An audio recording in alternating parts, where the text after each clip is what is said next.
are in our late 16th century palazzo lodgings here in Firenze, and we are going to head out to the city day in full Quattrocento finery to explore and enjoy and also to do some filming. And I thought you all might like to see the process of doing my hair live. So last night we actually did rag curls. Now I have no evidence that rag curls were utilized in the period in question. The materials were certainly available, i.e. fabric, and it's not a very complicated technique. So it's feasible, but I have no documentation for it. The alternative for creating curls like the kind you see on the front frond is of course a curling iron, and I refuse to do that kind of damage to my hair. Sorry, not happening. So we went with rag curls as the option, hence you see this beautiful, beautiful thing here. Sorry we didn't film the rag curling because I don't feel that's necessarily the historic option. I didn't think it was appropriate necessarily to show you how we did these little tiny rag curls.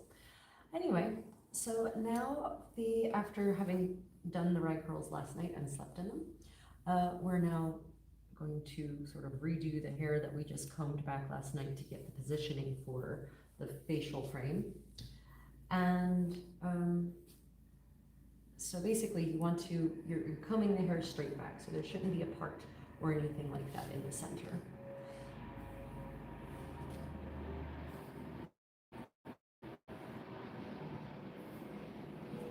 Oh, there's a lot of aircraft overhead, really low. That can't be good. Okay, so then we take the hair that is not in the facial frame, and we're going to bind it basically in a sort of low to midline ponytail in the back of the head using this silk ribbon that I have now. This is vintage silk ribbon. I'm using the wrong thing. Oh. I forgot. Okay, yeah, so I'm glad I said something, otherwise this was going to just be frustrating. Yep. So we have silk gross grain ribbon, which is very, is a kind of ribbon that they absolutely were able to weave in the 15th century and did weave. There are plenty of records with silk ribbon in inventories and purchase expense accounts featuring silk ribbon.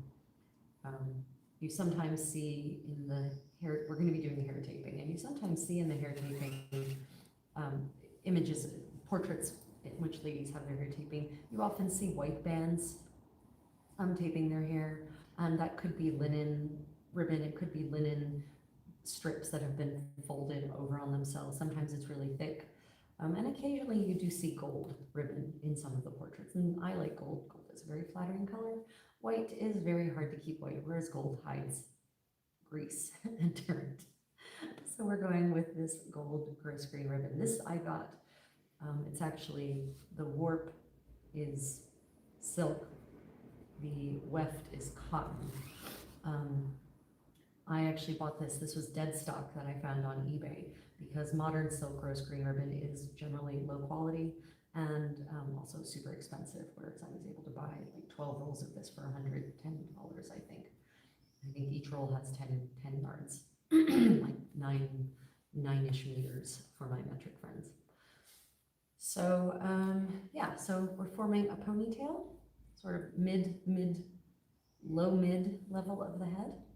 And we wrap the ribbon around a couple of times. Yeah. And then you tie a half knot so that the ribbon will not come undone as you then proceed with the taping process. I tied 2 knots. Oh, okay. Well, you might want to, it feels a little loose, so you might want to tighten that. It needs to be super tight. The base ponytail needs to be super tight. And we're going to be using a bodkin to tape this into my hair. Oh, and I thought I would mention, today's live video of 15th century coiffure is brought to you by Armor and Castings, a fantastic medieval and Renaissance jeweler based in the Ukraine. They produce all manner of replica items from ancient all the way up to early Baroque in some cases, and they really are a fantastic crew. Their products are super high quality, I have several of them, buckles and necklaces. They do rings, they do fittings of all sorts. So check out Armor and Casting's website and support our Ukrainian comrades in their efforts. Now I'm caught up. Good. Okay. So now we're going to proceed with taping. So we're going to split the ponytail into two parts, even.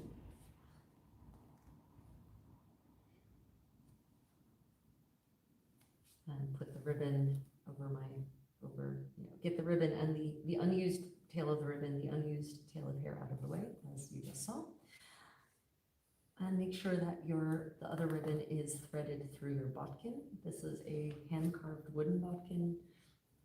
Could be bone, could be metal, although I have no evidence of metal bodkins from this period. I have evidence of wood and I have evidence of ivory or bone. So now we're going to twist the hair, the tail that we're taping at the moment. We're going to twist it so that it forms a nice, neat, controllable bundle of hair. And then we're basically going to start spiraling the ribbon through the hair that is on the back of my head and use the ribbon to catch the twisted bundle of hair. And we're doing this in a sort of circle that's about, I would say, 10 centimeters in diameter, maybe 8 centimeters in diameter, like 3 to 4 inches in diameter. And we're going to do it in one direction on the one side, and then we'll repeat the same process on the other.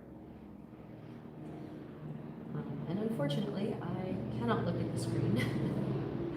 So if you have any questions, I apologize. I cannot see them at the moment. You do have 2 viewers. Oh, 2 viewers. Good morning from Florence. Siamo a Firenze. Today's plans include going to what? Stand up a little bit. Turn sideways. There you go.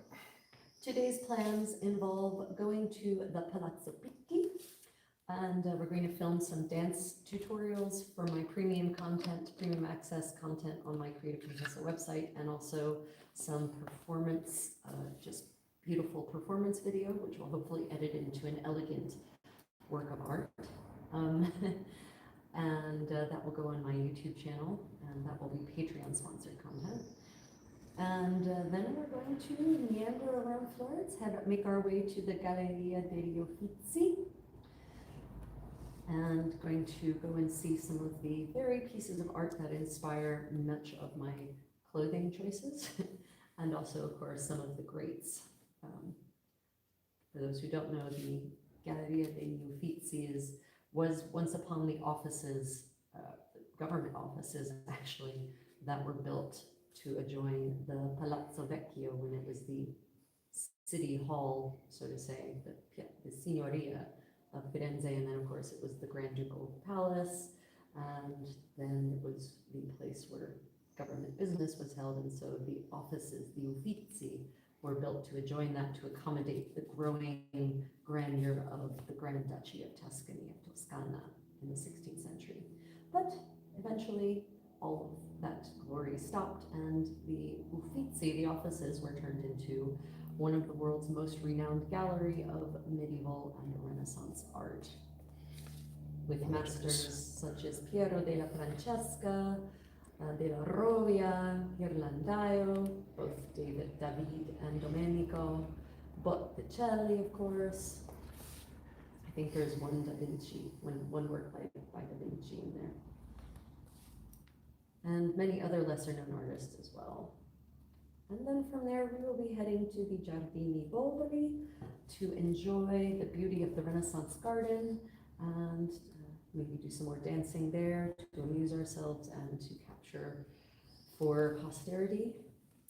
And then possibly, depending on how we're feeling, we might also go to into the Palazzo Pitti, but I suspect at that point I will have had enough of galleries and we will save the Palazzo Pitti for tomorrow.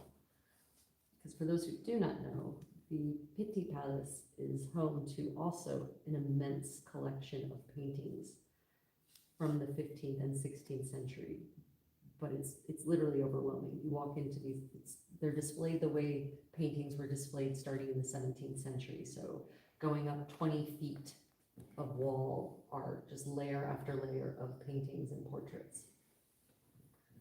So many famous works are housed there as well. And I'll probably bring some sewing to get some sewing done in the Giardino Boboli. I mean, what better place to work on projects than such a lovely environment? So as you can see, I keep having to twist the hair to keep it into the twist. And then I hold it and sew in another part. And I'm also attempting to make sure that when I come through, the coil is in the right direction. So you have to fuss with it a little bit.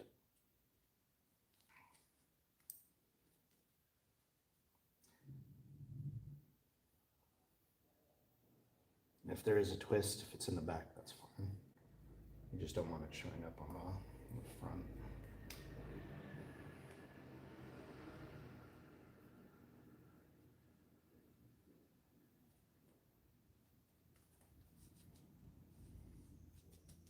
And we're going to, some of you might be wondering about the rag curls. They will be the last thing to come out. So once we get all the other hair out of the way, then we deal with the rag curls. And I'll be interested to see how these turned out in terms of what they did to my hair.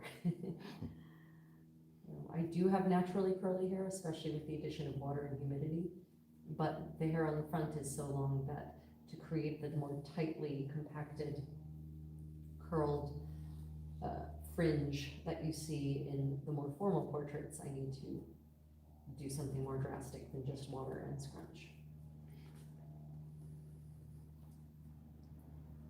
Pin curls, I think I got a question about pin curls at one point, and pin curls, again, I have no evidence of pin curls either.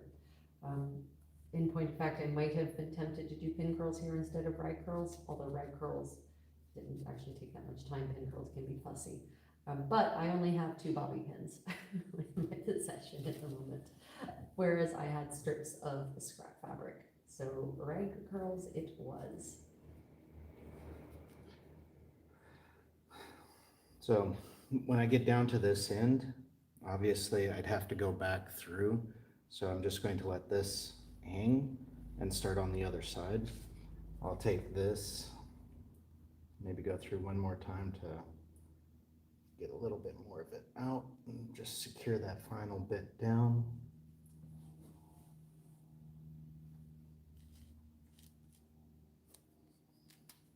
And I'll do something with that later. But as I go around the other side, I'll just put this back in underneath of the wrap.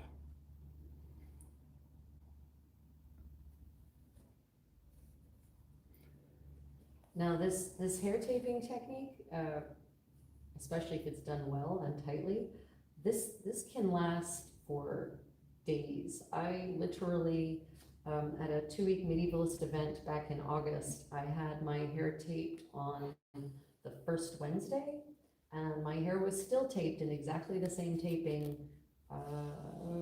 10 days later. In fact, I flew home across the globe from Pennsylvania, United States to Korea with my hair taped in that same hair taping. So yeah, if it's done well, it can really hold for a while. So, you know, that does beg the question, was this something that had to be redone every day, or did ladies, you know, sort of like ladies back in the 50s to even the 80s, they would go and have their hair done once a week, and that would sort of hold for the rest of the week. Of course, that was kind of scary with the kind of hairspray that you could use to build buildings, I guess. But yeah, so the question is, you know, in a lady's daily life, did they do this once every couple of days and just leave it in? It'd be interesting to find. I'm always looking for the details of daily life, of really truly the daily routine. When a lady of my rank and station awoke in the morning, what did she do first? What did she do next? What came after that? it's often hard to pinpoint those kind of really intimate details of private life because chroniclers don't tend to write about them. They write about the grand pageantry, the wars, the battles, the intrigue. They write about the clothing that people wore at the wars, the battles, the balls, the grand intrigue.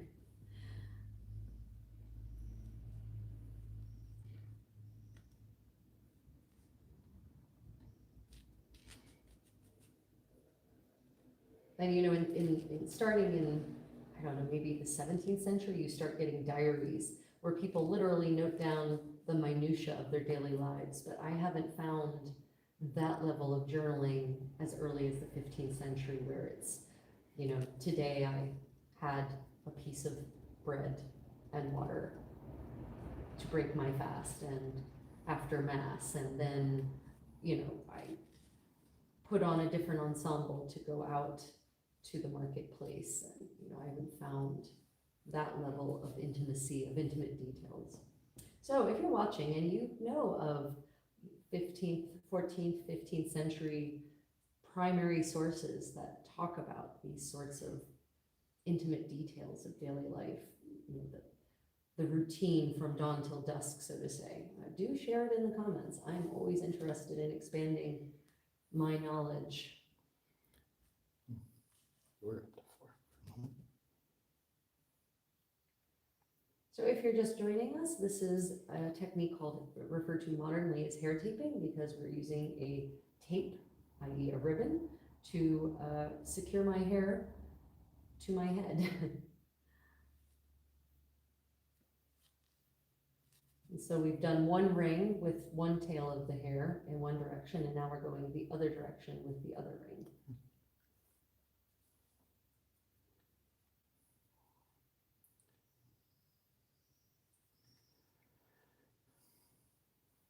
Frustratingly, I now have to take it all out.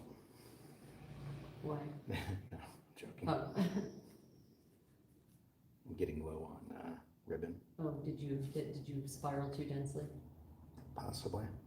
Yeah, so there's a knack with the spacing of the spiraling that comes with time. You develop the skill with time to figure out how tightly to put the spirals. The reality is that unless you have big, thick, full hair, which I do not, you really don't need to put the spirals that closely. I put them really close. That's okay. So what I'm going to do here is I'm going to use this final bit and this one to tack this down.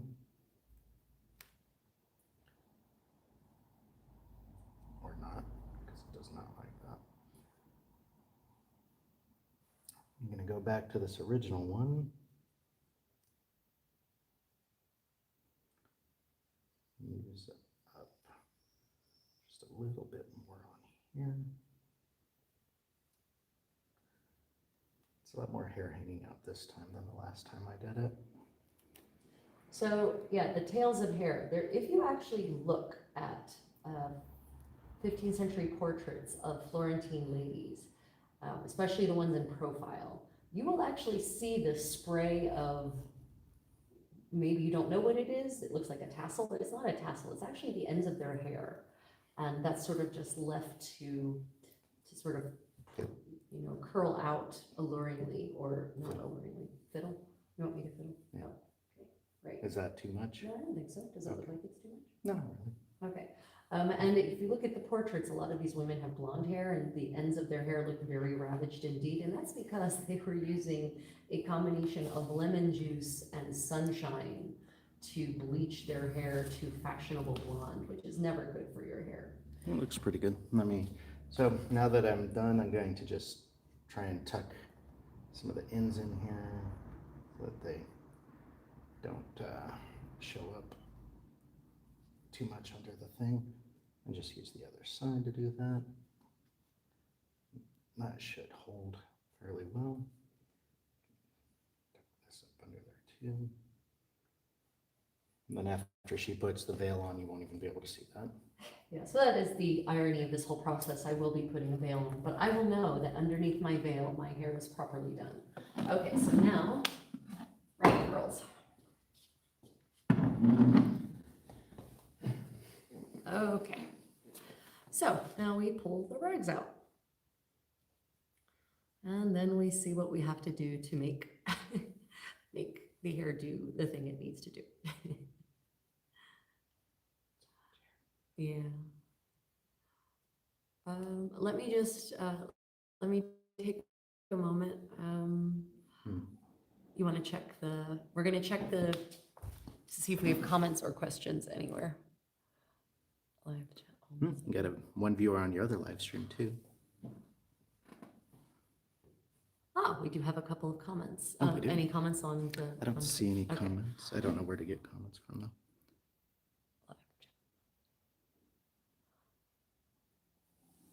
Oh, good morning, Elizabeth, and good morning, Tommaso. Yeah, so we're continuing now with the rag curl removal. She involves in tying her hair. Yep, so this 16th century palazzo in which we're staying is quite grand, but when they did it, renovated it, remodeled it, they decided to furnish it in a very mid-19 or very Napoleonic era style, complete with real Napoleonic era antiques. Mind you, this place is a symphony of tasteful Biedermeier and French Empire furnishings. But that unfortunately means that it doesn't look very 16th century, except for when you look up at the ceiling and the doors. So we've kind of picked a corner of the room that is more, at least this door feels more quattro or cinquecento. Can you see? You can't see that. Move your head to the right. Okay, well, yeah, so once you don't just leave it once. Okay, so first we undo all the rag curls and then we pick them apart. Yeah, so you don't just let the curl hang. We actually will separate. We will tease these curls out to create a fringe and not just a weird little single lock. Although that's one hell of a twist. Look at that little spiral. Yep.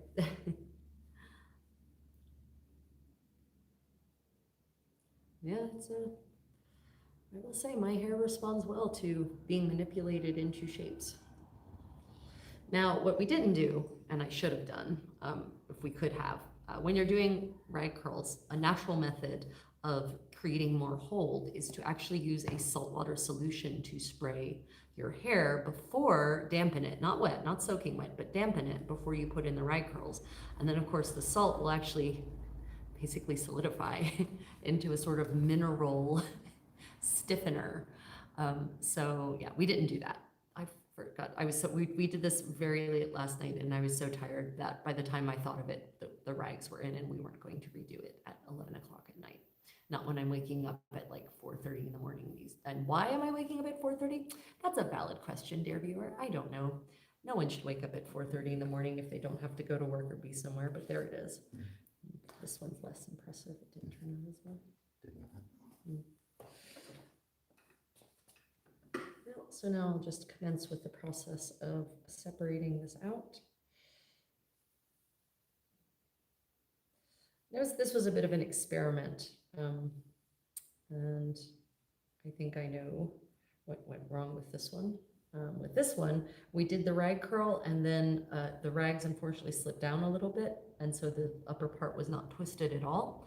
And then, yeah, and then I bound it up in a little knot thinking that would aid to the twisting effect. It did not, it just kind of undid the curls actually. And that one, this one though is really perfectly springy. This one's gonna be good too. It is humid here at Firenze.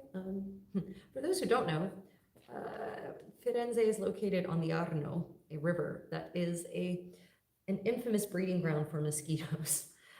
When Charlemagne marched his armies through here in the 9th century, a lot of them died of malaria when he came through Tuscany. Many of them in Lombardy, many of them died of malaria. And that's something that many people have forgotten over time. But the point is, it's humid here. And so that will do interesting things to my hair. It might cause the curls to increase or it might cause the curls to fall out and become whatever my hair naturally is. We will see. We do definitely have some really nice ring curls at the other end. So I think next time we definitely need to make sure that the rag curls go really all the way up to the scalp, very tightly, It's very hard. and don't slip down. To create, if we're going to use the rag curl technique for creating the frizzy curly fringe. My first time doing it though. Yeah, I have to say my ornator, because ornatrix is the Latin word for the female hairdresser. So my ornator, I'm sorry, I never actually had Latin, so I've only picked up Latin sort of by studying other Romance languages. But my condotier is also my hairstylist, and his last night was his first time doing rag curls. My first time doing rag curls, actually. So I have to say, I think he should be impressed with what he's accomplished. Yeah, look at that one. Wow, look at that guy. Perfect. Perfect. And now we're going to pick it apart and make it. Now we're gonna So here's the reality. I don't have very thick hair, sadly. And you know, maybe if I put in if I maybe used some extensions or some additional hair pieces, we could have thickened this out. But maybe next time I would do more individual rag curls than just the two groupings that we did, to try to make sure that the rags get as close up to my scalp as possible. Oh, this one did really well. You can already tell. Wow, I mean, this thing is, you could use this to drive a clock. It's so tight.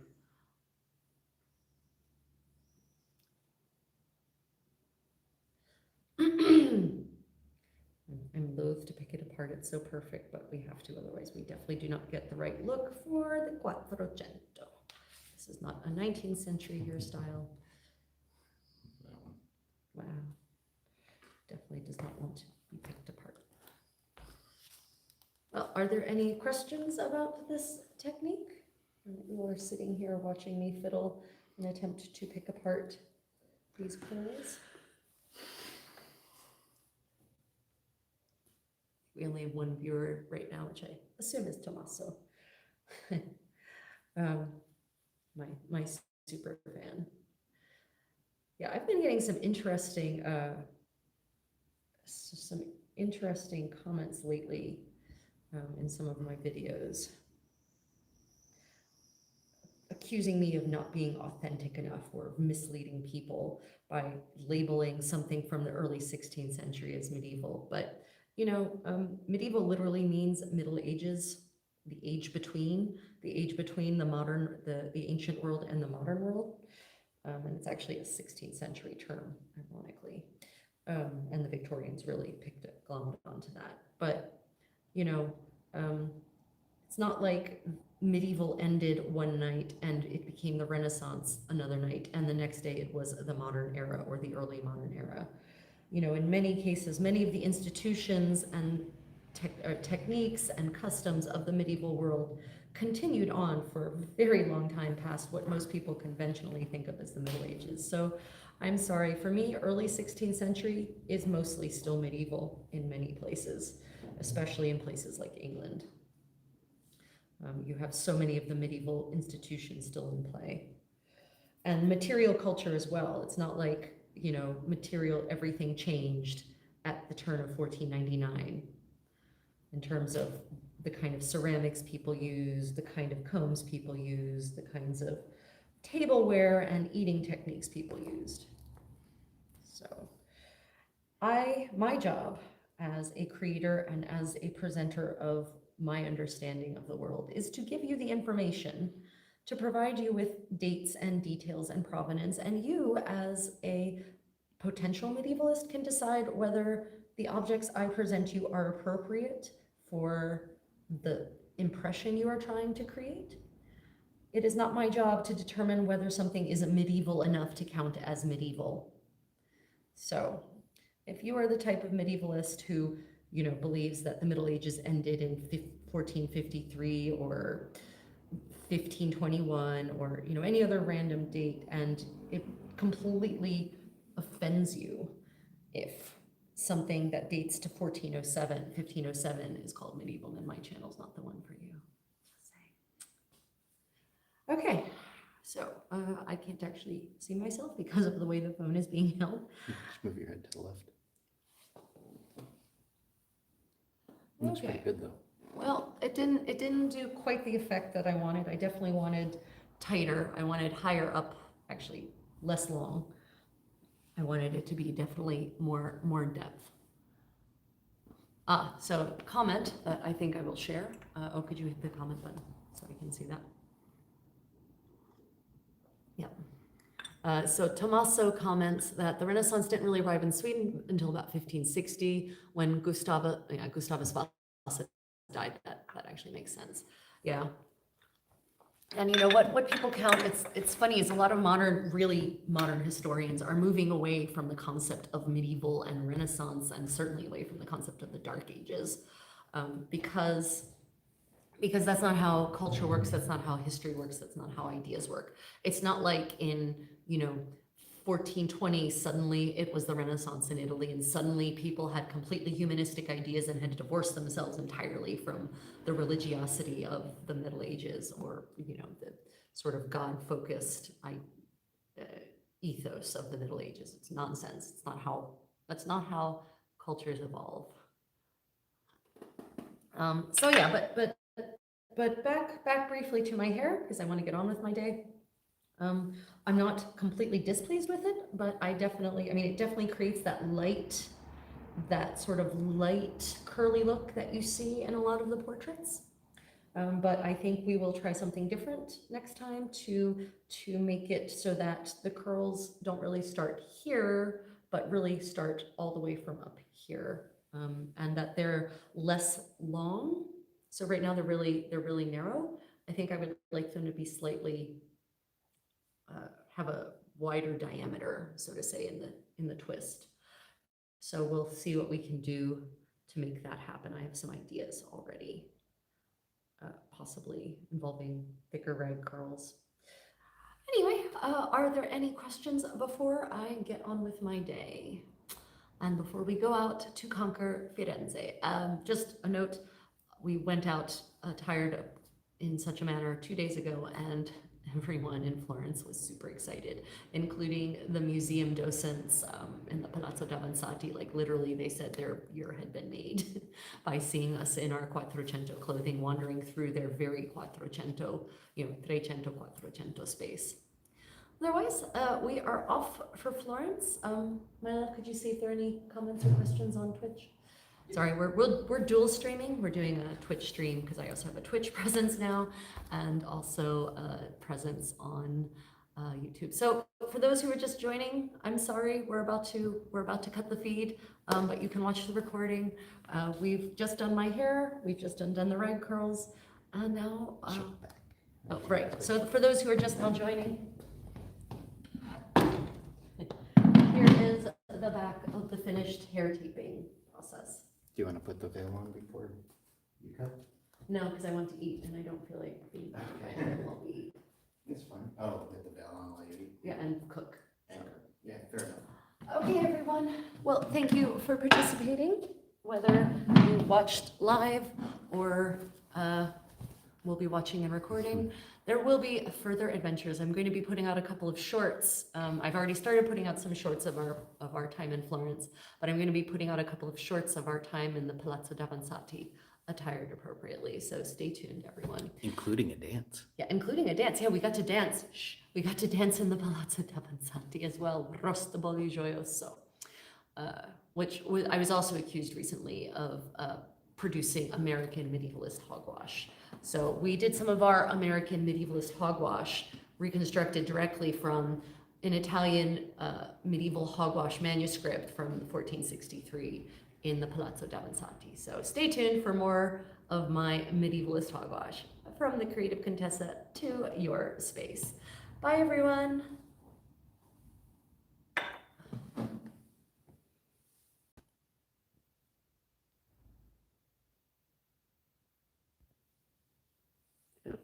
goodness. Sorry, this is gonna make everyone dizzy because stupid phone.